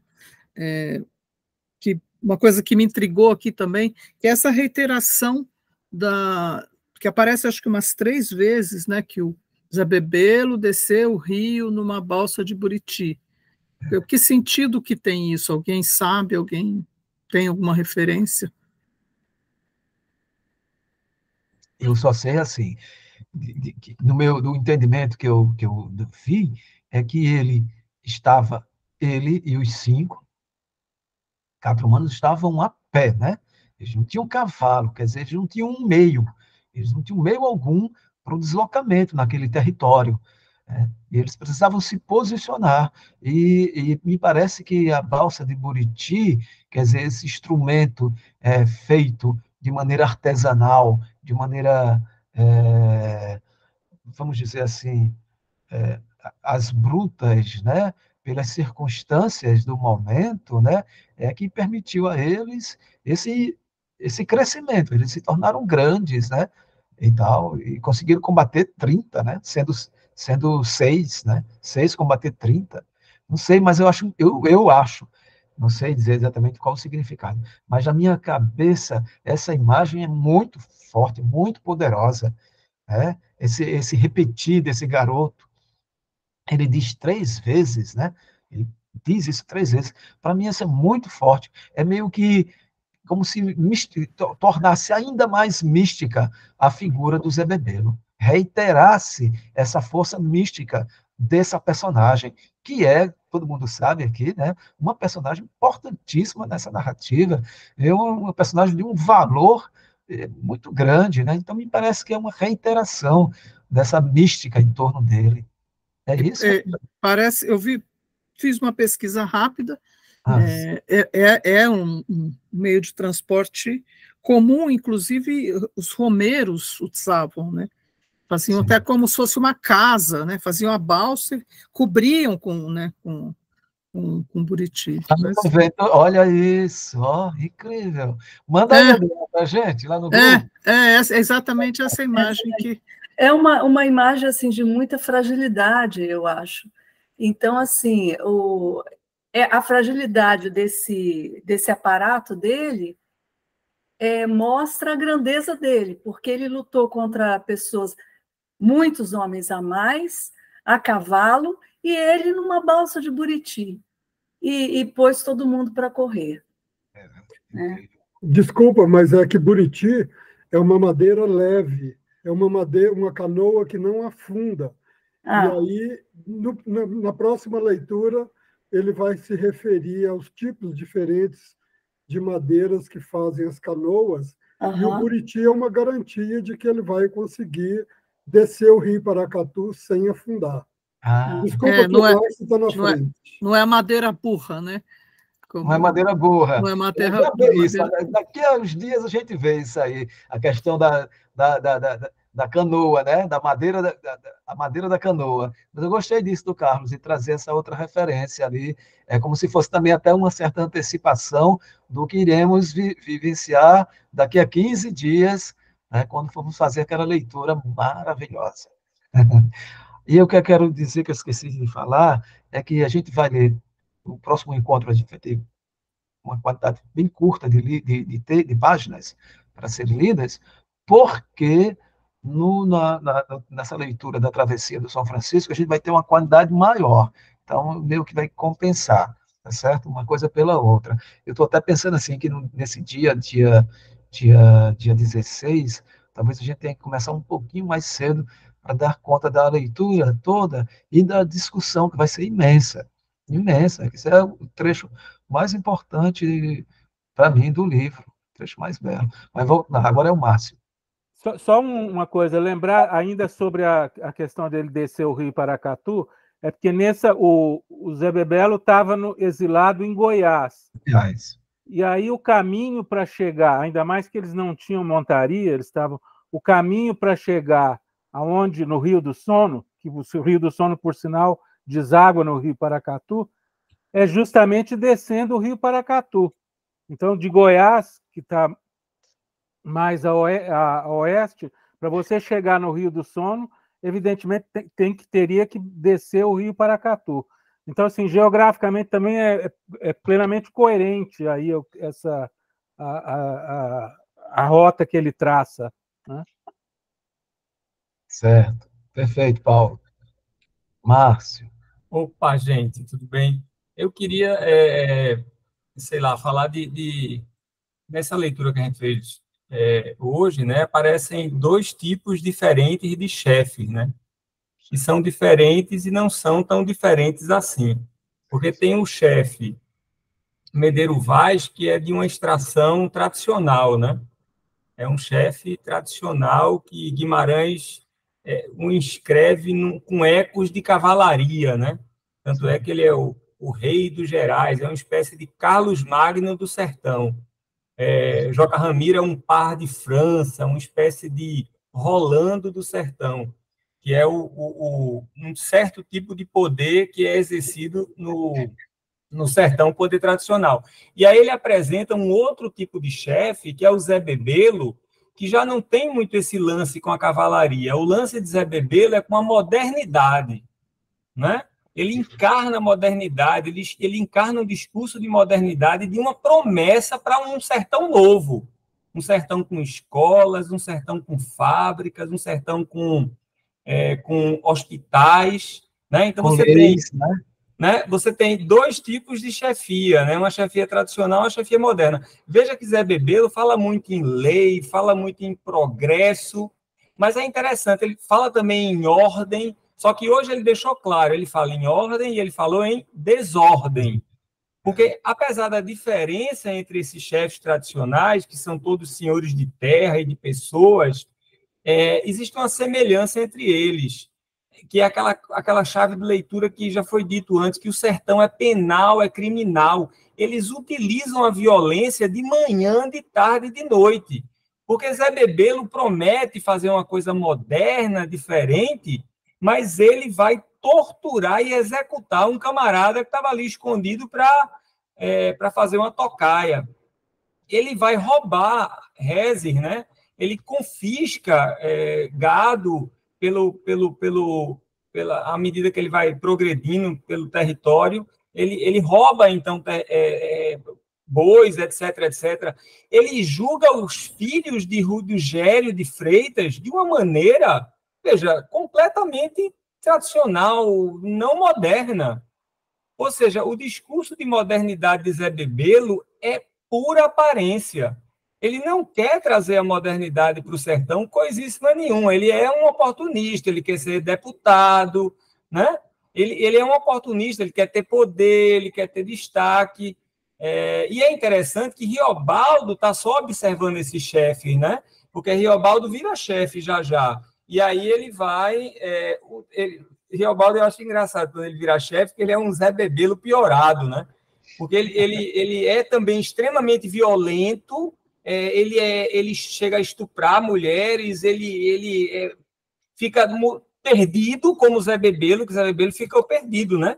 Que ele argumenta que as serras ficam mudando de lugar para não admitir que erra, né? Então, assim, Guimarães Rosa mostrando esses chefes e essa violência toda no interior do Brasil, né? Que, infelizmente, se transferiu depois para a cidade, né? A violência, que era muito rural, ela veio para a cidade e a gente vive uma espécie de grande sertão em pleno século XXI, né? Era isso. Walter, você quer dizer alguma coisa, Walter? Você falou ali, né, e tal, porque, veja só, eu penso que essa análise é muito interessante que Márcio trouxe, né? Essa diferença entre esses dois chefes, né? Quer dizer, a chefia do Medeiro Vaz, que é a chefia do Sou Candelário, né? Que é a chefia do Joca Ramiro, né? É essa chefia soberana, essa chefia cujo território é o território antigo, né? Do sertão antigo, né? Do sertão, vamos dizer assim, sem lei, sob o julgo dos jagunços, né? Da jagunçagem e dos cangaceiros e etc.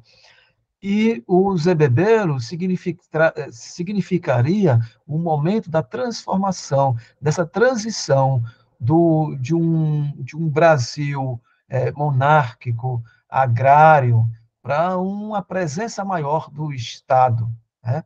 Um Brasil republicano, nessa transição. E então o Zé Bebelo talvez significasse ali a construção desse novo aparato do Estado, né? Um novo aparato, o aparato velho e o aparato novo, esse Estado moderno que traz a lei, né? E uma lei que supostamente estaria acima dessa violência, mas uma lei que, para se realizar, ela se torna violenta, se torna tão violenta quanto a violência que ela combatia antes, né? Mas é interessante demais. A Regina levantou a mão. Ok, Rossana. Não, só uma observação. Engraçado, né? Esse trecho que a gente passou hoje não tem natureza, não tem passarinho, não tem nada, né? Não tem poesia. Ele não é árido, né? Não é, assim, a gente já passou por momentos muito áridos, mas com poesia, com passarinho. Aqui parece que ele, sei lá, perdeu a mão. Assim. Não tem chuva, trovão. Só tem chuva, trovão, mas não... né? Regina, eu acho que é o Guimarães Rosa que está fazendo um ensaísmo, né? Que está dialogando com o Sérgio Buarque, que está dialogando com Marcos, que está, né? Tá dialogando com Marcos, não, mas Sérgio Buarque, Gilberto Freire, tá? Gilberto Freire, Euclides, né? Exatamente. Eu vou reclamar, porque eu não posso passar tantas páginas assim sem nenhum pio de passarinho, né? Não dá. Regina, Aí, mas Silvia. a descrição dele da morte do Medeiro Vaz é extremamente poético.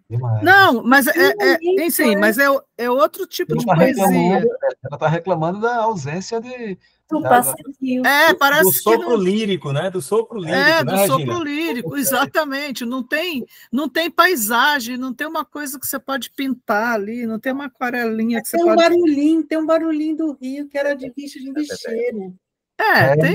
Tem a chuva, mas são elementos mais brutos, né? Não tem, é que ameaçadores, são, em vez de serem elementos assim, que causam uma comoção, tal, são elementos ameaçadores, né? Esse recurso, por exemplo, a gente vai encontrar muito na literatura, Shakespeare, por exemplo, em Shakespeare você vai encontrar a tempestade, né? Você vai encontrar os trovões, as grandes chuvas, as tempestades, em momentos decisivos, em momentos muito grandes, momentos difíceis, trágicos, né? Vai ter é como se a natureza anunciasse, é como se fosse um anúncio da natureza. Então, ele traz isso nesse momento da morte, do falecimento do grande Medeiro Vaz. Então, mas a chuva é a metáfora da tristeza, do vazio, do descambado. Eu vejo assim, por isso a chuva ela é muito forte. Todos eles choravam naquele choravam. Para não dizer que não falei das flores, tem as flores que enfeitam a foice, né? E é sacanagem também, né? Aí não é poesia, né? Aí dois filhos da puta que pariu. Esses irmãos parricidas, né? Também merecem uma atenção, né? São esses causos, que vão completando ali aquele volume de causos que ele narra até esse momento que a gente está lendo. Vai se encerrar um pouquinho lá na frente com o caso da Maria Mutema, mas dos irmãos parricidas e do Davidão e do Faustino são exemplares também. Diga, Walter. Não, quando o Márcio falou, me fez pensar também sobre isso, porque eu estava aqui vendo sobre como se escolhe o chefe, né? Como se faz a chefia, e me parece que, ao mesmo tempo que se anuncia, se denuncia também essa coisa, sabe, Márcio? De trazer a novidade, no entanto, tudo de velho dentro, não é? Quer dizer, o que se deseja e quer não é de fato o que se anuncia, não é? E por isso que se diz que os processos eles estão muito mais no proceder do que necessariamente no que eu anuncio, sabe? Eu achei bastante interessante o fato também do Riobaldo negar, né? Não vou ser chefe. E aí, claro, que isso está um pouco mais à frente, mas eu já até anotei para mim se para chefiar dentro das condições áridas, porque, Regina, me parece que trata-se sempre de travessias, sabe?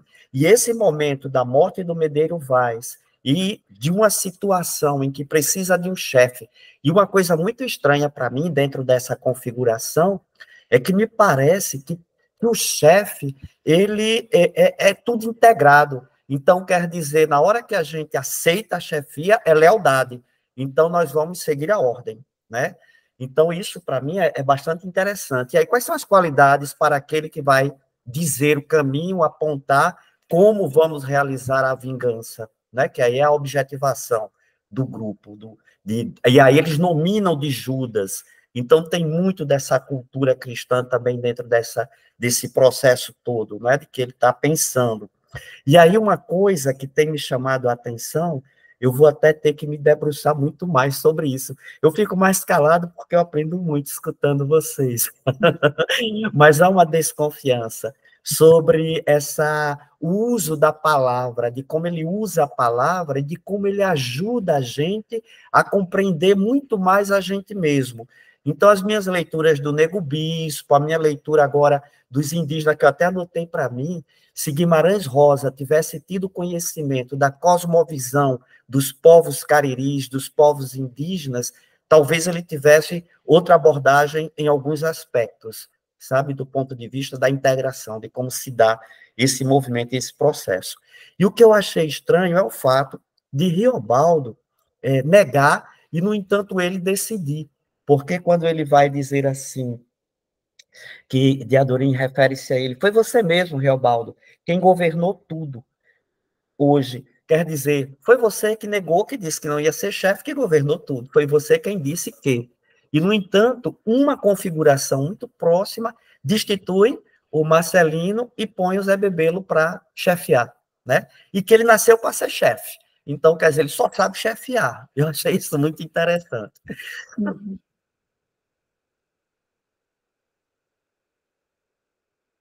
Sem som. Só uma coisinha antes do Márcio, viu? Aproveitando que o Walter falou, mas quando o Zé Bebelo ele fica frente a frente com o Marcelino Pampa e diz, estamos juntos, mas essa história do mando, né, eu nasci para mandar. Eu só sei obrar aquilo que eu muito mando. Né? E aí fica aquela tensão, o Marcelino diz, então, sendo assim, eu deponho as armas e a gente vai juntos, mano. E aí, aquele silêncio. E quem rompe o silêncio, dando a confirmação de tudo? Foi o Riobaldo. Ele foi o primeiro que disse, acordo. Aí o outro, acordo, também acordo. Então, aí, novamente, mesmo nesse momento em que uma nova chefia toma posse, é sob a confirmação do próprio Riobaldo. Então, ele já estava sendo chefe ali, sem saber, né? É isso, ele fala da ponta do medo. Qualquer um de nós que vai assumir um lugar de mando, dá um medo, um frio na barriga, quando eu me candidato a qualquer coisa. Porque não é fácil chefiar, né? E ele diz, né, assim, olha, juntar não, então eu mando, e a gente vai realizar uma ação, porque eu tenho uma dívida, ele protegeu minha vida e eu vou vingar, né? Mas juntar com vocês, não. Márcio. É só para complementar o que o Walter falou. Quando eu li Zé Bebelo pela primeira vez, eu lembrei de um autor que eu li há muito tempo atrás, que fala que a história do Brasil foi construída, né, pela esperteza dos Bragança, que desde o século XVII simulavam uma história para não realizá-la. Você simula uma história para não fazê-la. E Zé Bebelo sempre encaixa essa frase, entendeu? Ele está sempre simulando, prometendo, uma espécie de uma chefia populista, né? Eu acho até que Guimarães Rosa está escrevendo o texto dele no contexto do populismo no Brasil, né? Que é a partir dos anos 40, 45. Então, Zé Bebelo, eu acho que é um tipo de chefe muito populista, com essa esperteza Bragança, de simular para não realizar, né? Ótimo, Márcio. Silvia Damasceno. Oi. Voltando um pouquinho, falando sobre chefia, bom, primeiro eu achei interessante quando o Reobaldo diz que o Zé Bebelo sabe ler as pessoas. Quem sabe ler as pessoas é Reobaldo, né? Que lê melhor do que todo mundo, né? Na página 66, depois que Marcelino Pampa aceita ser chefe, o Reobaldo diz assim, sobre mais sem importância, Marcelino Pampa possuía talentos minguados. E logo abaixo, depois de ele dizer isso, ele observa como é que ficou Marcelino Pampa. Eu observei como Marcelino Pampa, desde o instante, expunha um outro ar de ser, a sisuda extravagância, soberbo satisfeito, ser chefe, por fora um pouquinho amarga, mas por dentro é rosinhas flores.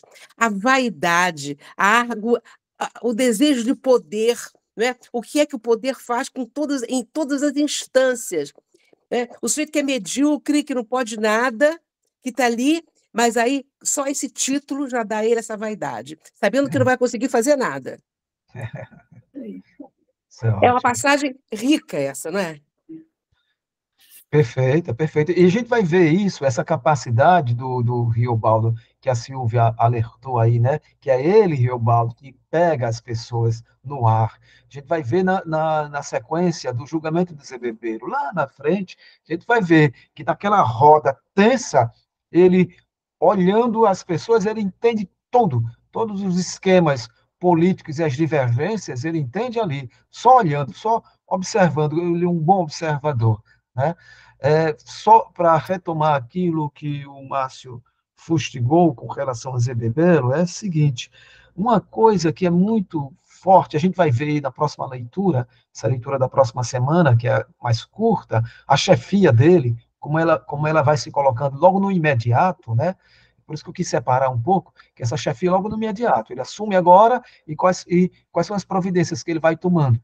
Então, assim, a gente vai ver isso no próximo encontro, mas eu quero só antecipar um pouco aqui, é que essa chefia, ela é ordenada de uma forma diferente da chefia do Medeiro Vaz, do Joca Ramiro, né? Ela é uma chefia que ela é disciplinadora, né?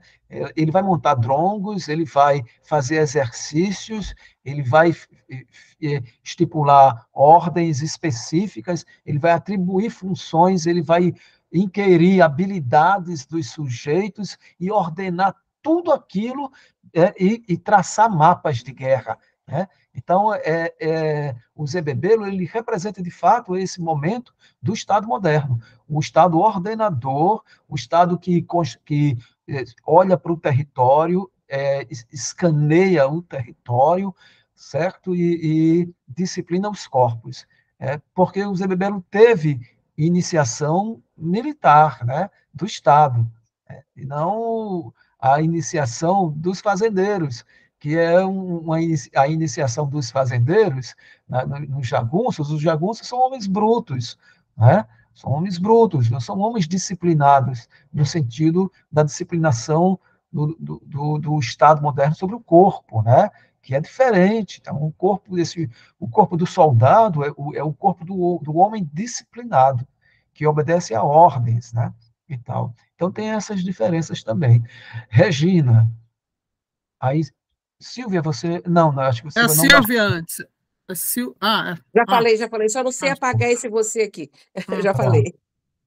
Não, só voltando a questão acho que o Walter que falou, né, não sei se foi o Márcio ou o Walter, sobre se o Rosa tivesse, né, essa cosmovisão, né, dos índios, foi o Walter que, né, toda essa discussão que hoje em dia a gente tem com o Krenak falando aí, assim, principalmente esse momento que a gente passou, mas toda esse movimento dos jagunços no Grande Sertão lembra muito uma fala do Krenak, né, que ele diz que, assim, a gente não é uma nação, né, a gente parece um acampamento que quando cai um raio, cai alguma coisa, todo mundo sai correndo, se ajunta, se compõe, vai lá, né, como, né, que a gente acabou passando com o Bolsonaro, né, puta, precisou acontecer essa merda toda para todo mundo se juntar, não, agora não sei o que, a gente vai,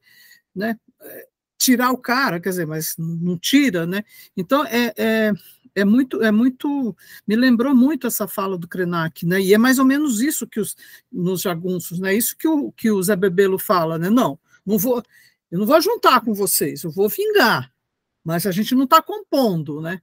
Então, assim, é por isso que nunca vai ter, né, nunca vai ter essa ideia de nação, a gente nunca vai chegar em nenhum lugar, né, a gente não vai chegar em nenhum lugar, a gente vai ficar tropeçando aí o resto da vida, né, é basicamente isso. Agora, que realmente seria muito interessante o Guimarães Rosa ter vivido num tempo que tinha acesso a esse tipo de ideia, né, eu fico imaginando que ele escreveria coisas lindas, né, porque até sempre me incomoda um pouco quando aparece na obra dele, né, quando ele está falando do índio, ele fala do bugre, ele fala de um jeito que, para mim, assim, eu não consigo associar com aquela figura humanista que ele era mesmo, com os valores que ele tinha, né? Quer dizer, tudo bem, é produto de uma época, né? Produto de uma falta de informação, né? Inclusive antropológica, né? Tivemos que andar muito, né? Para chegar aí, mas eu gostei muito dessa ideia. Eu fico imaginando o que será que ele escreveria se ele tivesse lido, né? A Queda do Céu, se ele tivesse lido, bom, enfim, né? Muito, muito, muito interessante. Gostei muito, Walter, do que você trouxe. Regina, mas de certa, para mim, por exemplo, não me causa incômodo, não, sabe? Porque eu sempre tenho a perspectiva que é o olhar do Riobaldo, né? É o Riobaldo, é o Não, mas olhar do Riobaldo naqueles instantes, né? Não, Então, mas, por exemplo, eu digo na obra toda, em alguns momentos. a gente tem Meu Tio Yaoretê, que é uma beleza, né? Não é uma beleza, mas assim, existem alguns comentários em alguns trechos da obra que, para mim, pega, sabe? Pega um pouco, pega. Eu falo, gente, não dá para apagar isso aí, não. Mas, Regina, Lalalão, o que né, você com a acabou coisa de do falar, negro, né? sabe? Nós temos o privilégio hoje de acessar essas cosmovisões quilombolas, de povos, não é? Eu acho que você está certíssima. É uma configuração histórica, né? De um momento, de um agora que chega mais forte para a gente compreender, não é? O que eles compreendem por ancestralidade, o que eles compreendem. Só um parêntese, que agora que eu aprendi, que pessoa para os cariris é aquilo que ressoa. Então, todas as partes da natureza em que a vida ressoa para eles é uma pessoa. Então, isso é uma noção que quebra muito, e por isso eles conversam com as árvores, conversam com o rio, porque ali está. Eu estava agora numa aldeia que eu achei lindo. Vejam só, a mãe dizendo para a menina que ela não podia tomar banho depois das 5, das 17, porque mãe d'água precisava descansar. Então, uma pessoa educada desse jeito, corporalmente, é fantástico, sabe? É outro mundo. Então, estes povos traz chaves para muitos problemas que a gente tem hoje. Então, é nessa perspectiva de um entendimento e de uma compreensão outra mesmo, né? Sim, Márcio, você ia falar?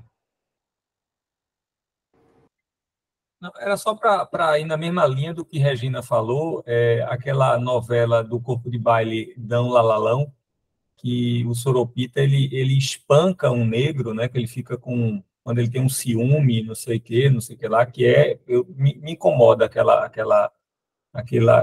me remete muito a uma coisa racista, de bastante violência. Não sei se vocês lembram dessa novela que está no Corpo de Baile, que é bem pesada.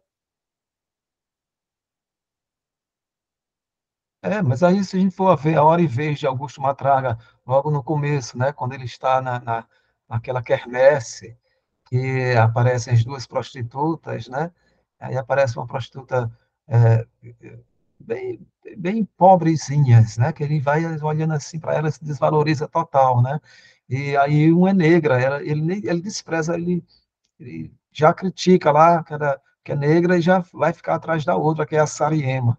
Chama de Sariema porque tem umas pernas muito finas, tal, né? E aí pega a Sariema para ele, né? E despreza a prostituta negra e tal. E depois ele despreza também a Sariema, né? E tal. Então, essa violência contra a mulher, etc., esse é o contexto da narrativa, né? E está nos dizendo coisas com isso, evidentemente. Mesmo porque o Guimarães Rosa ele é bem. A mulher ocupa um lugar muito legal, eu acho, né, na literatura dele. Acho que, nesse sentido, ele era muito à frente do seu tempo. Mas com questão, né, dos índios, ele é um produto do seu tempo, não tem como. Bom, gente, já são 10 horas e eu estou muito cansadão, né? Britanicamente. Britanicamente. E a gente encerra hoje, a gente retoma na próxima semana.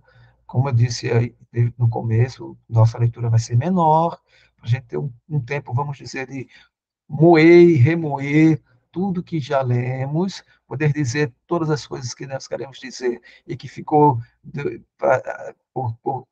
que não foi dita, né? E falar um pouco da chefia do Zé Bebelo. O próximo encontro é muito também em cima dessa chefia que o Márcio suscitou hoje, essa discussão, né? Esse modelo de chefia que a gente vai discutir no próximo encontro. Depois, daqui a 15 dias, aquele outro momento fantástico do texto. Tá bom. Quem vai fazer a foto? A Silvia já está ali, a Silvia Damasceno. A foto. Eu vi isso aqui. A gente parou na página 71, né? 71.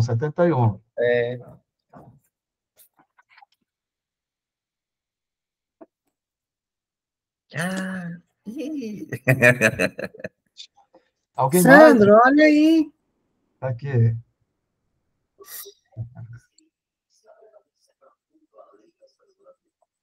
E aí, deu certo? Deu. Vai. Foi. Gente, boa noite. Boa noite, Boa amigos. Uma boa noite, semana. obrigada, amei. Boa Tchau. semana. Tchau. Nem Boa tem noite a todos. Obrigada. Boa Obrigada. semana. Obrigada. Boa noite. Boa noite. Boa noite, Reca. Boa noite, compadre. Boa noite, comadre. Boa noite. Boa noite, gente. Vou desligar aqui a gravação. Tchau.